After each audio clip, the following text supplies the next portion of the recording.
오늘의 말씀의 제목은 약속이에요. 한번 따라해 보실래요? 약속. 약속.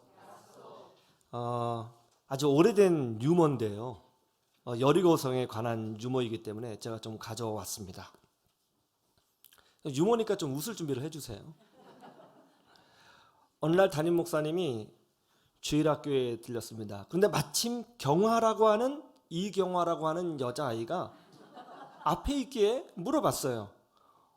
경화야, 여리고성은 누가 무너뜨렸지? 그러자 경화가 울면서 답변하는 거예요. 전 아닌데요. 저는 오늘 하루 종일 여기 예배당에 있었어요. 너무 놀라운 답변이었어요. 그러자 옆에 있는 아이를 딱 보니까 미숙이가 이렇게 말을 하는 거예요.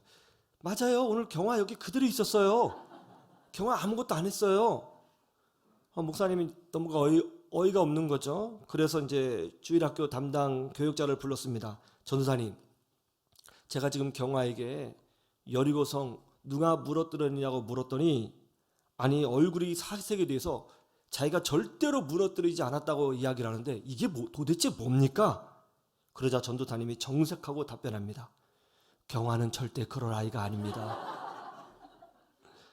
목사님이 너무 어이가 없었죠. 그래서 비전숙골 담당 장로님을 불렀어요. 장로님, 지금 큰일 났습니다. 신앙교육의 위기가 왔습니다. 여차여차해서 여차여차했습니다. 이게 어떻게 된 일입니까? 장로님이 한참 생각하시더니 이렇게 답변을 했어요. 목사님, 여리고성을 누가 무너뜨렸는지 모르지만 교회 예비비에서 좀 보상해 주면 안 될까요? 라고 했다는 것이죠. 오늘 본문 말씀은 이렇습니다. 이스라엘 백성이 여리고성을 날마다 한 번씩 돌았습니다. 그리고 제7일째는 7번을 돌았어요. 그런 후에 제사장이 전쟁 시작을 알리는 나팔을 불었죠. 부후 하고 불었어요. 그때 여호수아가 명령하였죠. 너희들은 외쳐라. 그러자 이스라엘 백성이 함성을 지릅니다. 와 하고 함성을 질렀더니 기적이 일어났어요. 그 견고한 여리고성이 와르르 무너지게 되었다는 것입니다. 여러분, 이게 얼마나 놀라운 일이에요. 아무것도 안 했는데 모래성이 무너져도 대단한 일 아니에요? 그런데 여리고성이, 그 견고한 성이 와르르 무너졌다는 것입니다. 그런데 말이죠, 오늘 본문을 보면 아주 이상한 것이 나옵니다. 그것이 뭐죠? 여리고성이 무너지는 장면이 사실은 가장 임팩트하잖아요. 영화로 따지면 아주 놀라운 사건 아니에요? 그런데 이 임팩트가 있고 놀라운 사건을 너무나도 단순하게 그리고 짧게 기록하고 있다는 거예요. 6장 20절 한번 보세요. 6장 20절 같이 볼까요? 시작. 이에 백성은 외치고 제사장들은 나팔을 불매 백성이 나팔 소리를 들을 때에 크게 소리 질러 외치니 성벽이 무너져 내린지라. 백성이 각기 앞으로 나가 그 성에 들어가서 그 성을 점령하고. 보세요. 여리고성이 무너진 사건을 별것 아닌 양 쓱 지나가듯이 설명하고 있잖아요. 아주 짧게 말이죠. 원래는 이렇게 기록해야 좀 감동적이죠. 원래는 이스라엘 백성이 함성을 지르는 바, 땅이 진동하며 작은 돌과 큰 바위가 위아래로 좌우로 움직이더라.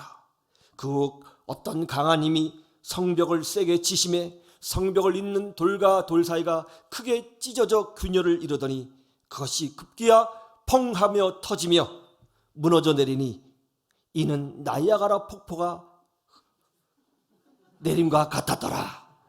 이래 하잖아요. 그런데 어떻게 기록되어 있어요? 아주 단순하게 되어 있습니다. 성벽이 무너져 내린지라. 끝. 한 문장입니다. 굉장히 중요한 사건이고 임팩트가 있는 사건인데 성경은 뜻밖의 한 문장으로 아주 단순하게 기록하고 있습니다. 성벽이 무너져 내린지라. 그렇죠? 그런데 재미있는 부분이 있습니다. 여호수아 6장 17절에서 18절을 보세요. 17절에서 18절. 자, 17절에서 18절 같이 볼까요? 시작. 이 성과 그 가운데 있는 모든 것은 여호와께 온전히 바치되 기생 라합과 그 집에 동거하는 자는 모두 살려주라. 이는 우리가 보낸 사자들을 그가 숨겨 주었음이라. 너희는 온전히 바치고 그 바친 것 중에서 어떤 것인지 취하여 너희가 이스라엘 진영으로 바치는 것이 되게 하여 고통을 당하게 되지 아니하도록 오직 너희는 그 바친 물건에 손대지 말라. 여호수아가 여리고성을 점령하기 전에 백성들에게 내린 명령이죠. 이 명령의 핵심이 뭐죠? 여리고성이 무너져 그 성 안에 들어갔을 때에 기생 라합과 그의 가족들과 재산은 손대지 말아라. 그런 겁니다. 아까 여리고성이 무너지는 장면은 겨우 한 문장으로 묘사했죠? 그렇죠? 그런데 기생 라합과 그의 가족을 살려내는 부분은 매우 자세하고 많은 분량으로 기록되어 있습니다. 그런데 여기서 끝나지 않아요. 22절에서 25절을 보겠습니다. 22절에서 25절. 자, 제가 읽어드립니다.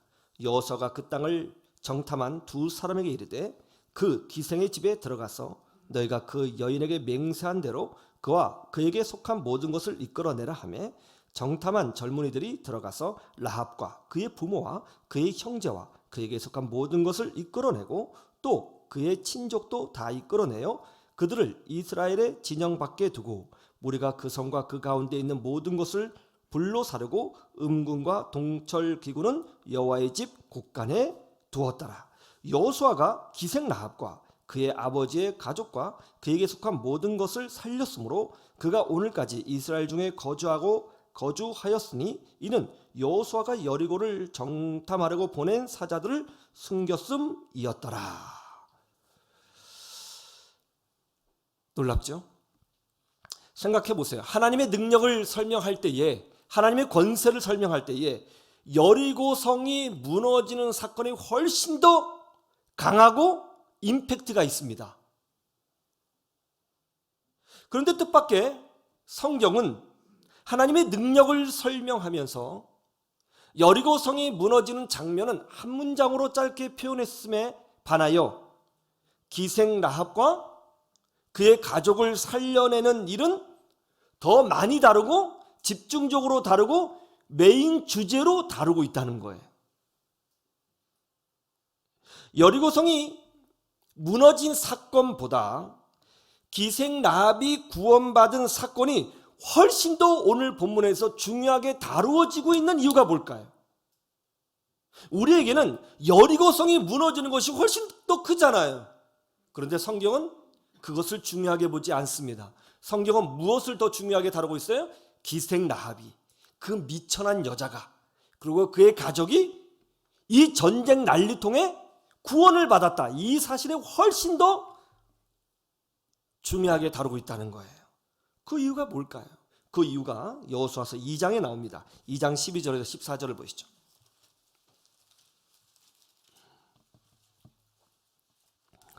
여호수아 2장 12절에서 14절 제가 봉독해 드립니다. 그러므로 이제 청하노니 내가 너희를 선대하였은즉 너희도 내 아버지의 집을 선대하도록 여호와로 내게 맹세하고 내게 증표를 내라. 그리고 나의 부모와 나의 남녀 형제와 그들에게 속한 모든 사람을 살려주어 우리 목숨을 죽음에서 건져내라. 그 사람들이 그에게 이르되 내가 우리의 일을 누설하지 아니하면 우리의 목숨으로 너희를 대신할 것이요 여호와께서 우리에게 이 땅을 주실 때에는 인자하고 진실하게 너를 대우하리라.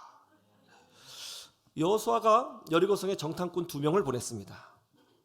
그 2명이 기생 라합의 집에 들어갔습니다. 이 사실이 탄로나서 여리고 왕이 알게 되었습니다. 여리고 왕이 병사들을 기생 라합의 집에 보냈습니다. 정탐꾼들이 너희 집에 왔다고 하던데 그 사람들 어디 있느냐?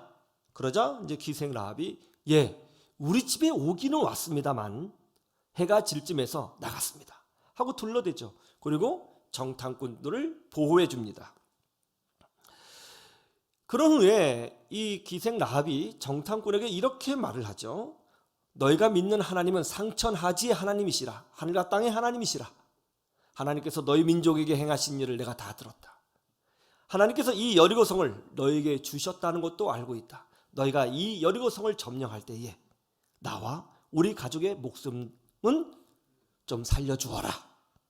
그러자 정탐꾼들이 그렇게 하겠다고 약속했습니다. 그런 후에 이스라엘 백성이 여리고성을 차지하게 되죠. 그때 여호수아가 뭐라고 명령했어요? 무조건 기생 라합과 그의 가족들은 살려내야 한다. 이렇게 말을 했어요. 왜요? 약속을 지켜야 한다는 거예요. 그리고 여호수아 6장은 여리고성이 무너지는 사건에 그렇게 큰 관심이 없고 약속을 지켜내는 이스라엘에 훨씬 더 관심 있게 비중 있게 집중하며 다루고 있다는 것입니다.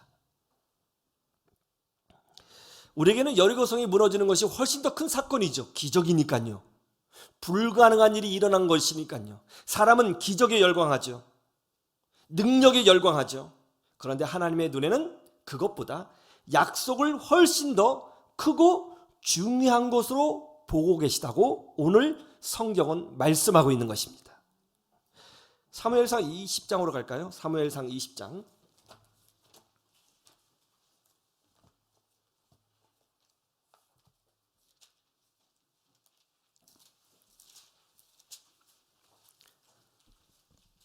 사무엘상 20장 12절.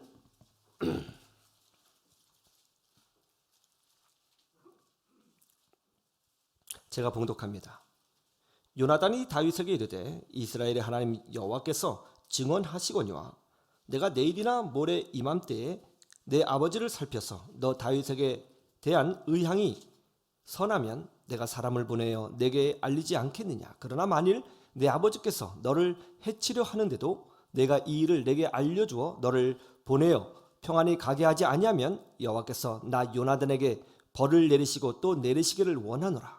여호와께서 내 아버지와 함께 하신 것 같이 너와 함께 하시기를 원하노니 너는 내가 사는 날 동안에 여호와의 인자하심을 내게 베풀어서 나를 죽지 않게 할 뿐 아니라 여호와께서 너 다윗의 대적을 지면에서 다 끊어 버리신 때에도 너는 내 인자함을 내 집에서 영원히 끊어 버리지 말라 하고 이에 요나단이 다윗의 집과 언약하기를 여호와께서는 다윗의 대적을 치실지어다 하니라.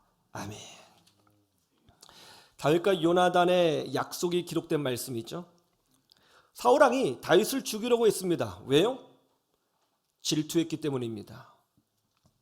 그래서 자꾸 기회만 되면 다윗을 죽이려고 했어요.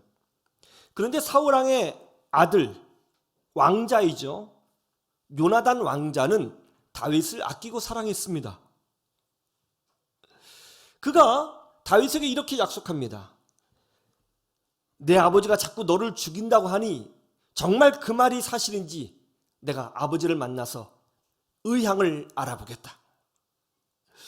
만약 아버지께서 너를 정말 죽이려고 한다면 내가 너를 보호해 주리라. 그리고 멀리 도망가라고 알려주마.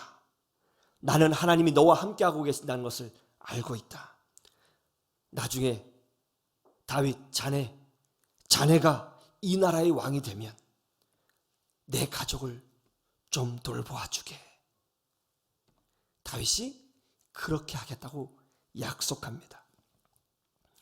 나중에 블레셋과 이스라엘 사이에 큰 전쟁이 일어나죠. 거기서 사울왕과 요나단 장군이 전쟁 중에 전사합니다. 그리고 세월이 흘러 다윗이 이스라엘의 왕이 되죠. 다윗이 왕이 되었으니 얼마나 좋아요. 평생 쫓겨다니다가 평생 고난받다가 왕이 되었습니다. 그런데 다윗이 왕이 되자마자 제일 먼저 한 일이 뭔지 아세요? 요나단의 아들을 찾는 일이었습니다. 여봐라, 요나단 왕자의 자녀들이 혹시 살아있느냐? 너희들은 빨리 그의 자녀가 살아있는지 알아보라. 그러자 신하 하나가 답변합니다. 예, 요나단의 아들 중에 무비보셋이라는 자가 있는데 장애를 입어 다리를 전다 하옵니다. 그래, 빨리 가서 무비보셋을 데려오라. 무비보셋이 다윗왕 앞에 설 때 바들바들 떱니다. 그럴 수밖에 없죠. 왕조가 바뀌면 이전의 씨는 다 죽이는 거예요. 나중에 후환이 될 수 있거든요. 무비보셋이 무서워서 바들바들 떨어요. 그때 다윗 왕이 바들바들 떠는 무비보셋 앞으로 다가가서 그의 손을 꼭 잡고 이야기합니다. 두려워하지 말라. 이제 너는 내 아들이라. 내 아들같이 되리라. 너는 왕궁에서 살게 되리라. 그리고 내 식탁에서 나와 함께 밥을 먹게 되리라. 내가 너를 끝까지 보호하리라. 그러자 무비보셋이 깜짝 놀라서 이렇게 답변하죠. 도대체 제가 누군데 이렇게 저를 대접해 주시는 겁니까? 이게 사무엘하 9장에 나오는 이야기인데요. 왜 그렇게 해줘요? 약속 때문에 하는 거예요. 약속 때문에. 성경에 왜 이렇게 사소하게 보이는 일들이 기록되어 있을까요? 왜 개인적인 일처럼 하나님하고 상관없이 보이는 일들이 왜 성경에 기록되어 있는 것이죠? 여기에 중요한 메시지가 있거든요. 하나님의 시선은 어디에 가 있다고요? 약속을 지키는 그 장소에 하나님의 시선이 가 있다는 것입니다. 하나님은 이런 사건들을 성경에 기록해 놓으셔서 우리에게 분명한 메시지를 주고 있는 것입니다. 하나님이 가장 소중히 여기는 것이 뭐냐? 약속이라는 것입니다. 약속. 마태복음 1장 21절을 볼까요?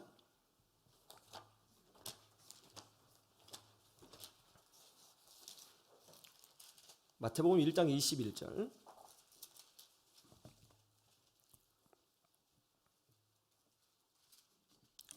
(21절에서) (23절) 이거는 같이 보죠. 성탄 주간이니까 같이 시작. 아들을 낳으리니 이름을 예수라 하라. 이는 그가 자기 백성을 그들의 죄에서 구원할 자이심이라 하니라. 이 모든 일이 된 것은 주께서 선지자로 하신 말씀을 이루려 하심이니 이르시되 보라 처녀가 잉태하여 아들을 낳을 것이요 그의 이름은 임마누엘이라 하리라 하셨으니 이를 번역한즉 하나님이 우리와 함께 계시다 함이라. 아멘. 이제 곧 성탄절이죠. 예수님이 모든 인류 모든 세대를 구원하기 위해서 이 땅의 역사의 중심으로 오셨습니다. 우리를 죄에서 구원하실 예수님이 태어나신 사건은 우연히 일어난 사건이 아니라고 오늘 성경은 말씀하고 있습니다. 마태복음에서 뭐라고 하죠? 이렇게 태어난 것은 이는 선지자로 하신 말씀을 어떻게 해요? 이루려 하심이라. 어떻게 한다고요? 이루려 하심이라. 그래서 사람들은 이루려 하심이라, 선지자로 하신 말씀을 이루려 하심이라 이 부분을 다룰 때 뭐라고 설명을 하냐면 이 사건은 선지자가 말한 예언을 성취한 사건이라고 설명합니다. 그런데 사실은 그렇지 않습니다. 잘못 생각한 겁니다. 선지자의 예언을 성취한 사건이 아닙니다. 이것은 단순히 예언이 성취됐다는 것을 설명하고 있는 것이 아니라 하나님께서 선지자들에게 하신 그 많은 구원의 약속들을 지금 하나님께서 지켜나가고 계시다 하는 것을 설명하고 있는 거예요. 하나님 지금 약속을 지키시고 계시다라는 것을 설명하고 있는 겁니다. 우리는 날마다 넘어지는 죄인이죠. 이것이 인간의 모습입니다. 그런데 하나님은 그런 날마다 넘어지는 인간에게, 믿음이 없는 인간에게, 하나님이 싫다고 주먹질하는 인간에게, 불신하는 인간에게, 날마다 죄를 짓는 인간에게, 하나님을 배신하는 인간에게 이렇게 약속해 주셨습니다. 내가 너희들에게 생명을 주리라. 내가 메시아를 보내주리라. 그리고 하나님은 우리는 메시아 필요 없어요. 우리는 예수님 필요 없어요. 우리는 하나님 없어도 잘 살 수 있어요. 이렇게 말하는 그 인간들에게 하나님이 하신 약속을 지켜내시기 위하여 하나님이 직접 인간의 몸으로 이 땅에 오셨다 하는 것을 지금 마태복음이 설명하고 있는 겁니다. 예수님은 또 우리에게 이런 약속을 해주셨죠. 최후의 만찬 자리에서 성찬식을 하시면서 뭐라고 약속하셨죠? 새 언약, 새로운 약속을 주셨습니다. 그것이 뭐죠? 내가 끝까지 너희들을 용서하고 너희들을 사랑하리라 하는 약속인 겁니다. 우리가 부족해도, 우리가 한심해도, 우리가 멍청해도 우리 주님은 나를 끝까지 용서하고 끝까지 사랑하며 복된 존재로 만들어 내시겠다. 이 약속을 우리 주님께서 십자가에서 피로 약속하신 겁니다. 성경은 바로 이렇게 약속을 지켜나가시는 하나님에 대한 기록인 거예요. 약속을 지켜나가시는 하나님. 중국의 어느 마을에 사는 86세의 할아버지가 있습니다. 이 할아버지는요, 30년 동안 아주 독특한 행동을 해오셨습니다. 무려 30년간. 어떤 행동을 했냐면 이 할아버지는 하루도 빠지지 않고 새벽 일찍 일어나서 스프를 끓여요. 하루도 빠지지 않습니다. 그리고 아침 일찍 악기를 들고 20km나 되는 거리를 걸어서 산 위에 올라갑니다. 그리고 그 악기를 들고 그 산에서 노래를 불러요. 30년 동안이나 이 행동을 해오고 있어요. 그 이유가 뭐냐? 그 이유를 알아보니까 이런 이유가 있어요. 이분이 이제 아내와 결혼을 하게 될 때 이런 말을 한 거예요. 당신 나랑 결혼해주면 내가 평생 스프를 끓여주고 날마다 노래를 불러줄게. 그런데 그 아내가 일찍 죽었습니다. 그래서 그 약속을 지키기 위해서 아침마다 숯불을 끓여 아내의 사진 앞에 놓고, 그리고 아내의 묘에 찾아가서 하루도 빠지지 않고 악기를 연주하며 노래를 불러주는 거예요. 이것 때문에 동네 사람들이 그 할아버지를 굉장히 존경하게 됐죠. 그 사건이 있는데요. 한번 제가 영상으로 만들었는데, 한번 제가 만든 건 아니고 한번 보시죠. 소리를 켜주세요.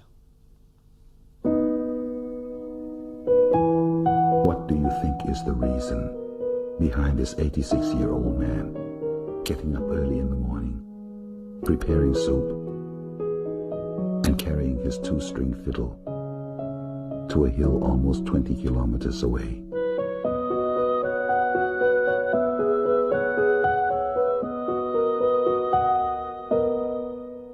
And he's been doing this every day for over 30 years.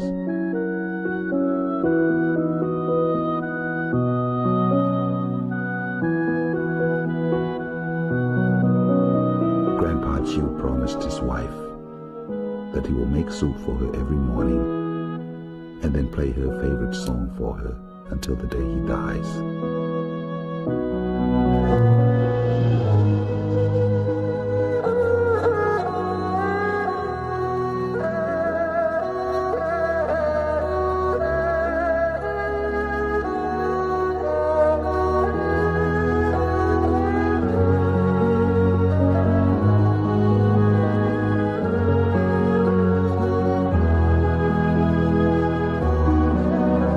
This is Grandpa Chiu's story. Have you ever asked yourself how much you care for your loved ones? 보셨어요? 짧지만 감동이죠. 감동이 되는 이유는 하나예요. 노래가 멋있어서가 아니라 약속을 지킨다는 게 감동인 거예요. 우리가 이런 말을 하죠. 하나님은 찬양 받으시기에 합당하시다. 주를 찬양하라. 억지로 찬양하라는 뜻이 아니에요. 찬양하게 된다는 거예요. 왜냐하면 약속을 지키시니까. 우리는 약속을 어겨도 하나님은 약속을 지키시거든요. 왜 우리가 믿음으로 살아야 하느냐? 왜 우리가 흔들림 없는 믿음으로 교회를 세워야 하느냐? 그럼에도 불구하고 약속을 지켜내시는 그 하나님이 우리의 하나님이 되시기 때문에 우리는 그 약속을 이루신 하나님을 믿고 믿음의 자리를 지켜야 되는 거예요. 하나님은 여러분이 부족해도 여러분에게 문제가 있어요. 그래도 여러분 믿음 강하지 않습니다. 약해요. 그래도 여러분에게 하신 그 약속을 다 이루어 내실 겁니다. 지금 당장 하나님께 섭섭하다고 해서, 지금 당장 기도 응답이 없다고 해서, 지금 당장 내게 아픔과 고난이 있다고 해서 절대로 흔들리면 안 됩니다. 성경 전체의 역사가 우리에게 분명히 보여주고 있는 것이 뭐죠? 하나님은 결국 약속을 지켜내신다는 거예요. 그러므로 우리는 어떤 환경 속에서도 끝까지 믿음으로 주님을 바라보시고 믿음의 자리를 지키시고 또 나도 주님에게 약속을 지키겠다고 다짐하시며 죽을 만큼 힘들고 어려워도 끝까지 살아내서 주의 은혜를 누리는 주의 백성이 되어야 하는 것입니다. 우리에게 하신 그 축복의 약속들, 그 사랑의 약속들, 그 용서의 약속들, 그 회복의 약속들, 여러분, 우리는 못해도 하나님은 다 지켜내십니다. 이 분명한 믿음을 가지고 세상이 변해도 흔들림 없는 믿음으로 살아가시는 복된 주의 백성들이 되시기를 주님의 이름으로 축원합니다. 축원합니다.